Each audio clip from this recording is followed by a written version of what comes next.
रियाज को अपने दादा की एक पुरानी घड़ी मिली जो बरसों से एक दराज में बंद पड़ी थी। यह घड़ी न टिक टिक करती थी, न आवाज देती थी, बस वक्त दिखाती थी। रियाज ने उसे साफ किया और अपने मेज पर रख दिया।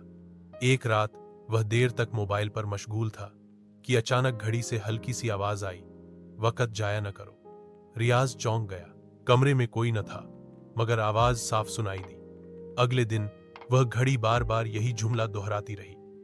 रियाज पहले डरा, फिर सोच में पड़ गया। वह समझ गया कि शायद यह दादा का कोई खास पैगाम है जो वक्त के साथ जाग उठा है।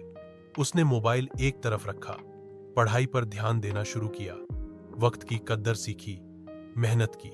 चंद साल बाद में वह एक सफल इंजीनियर बन चुका था।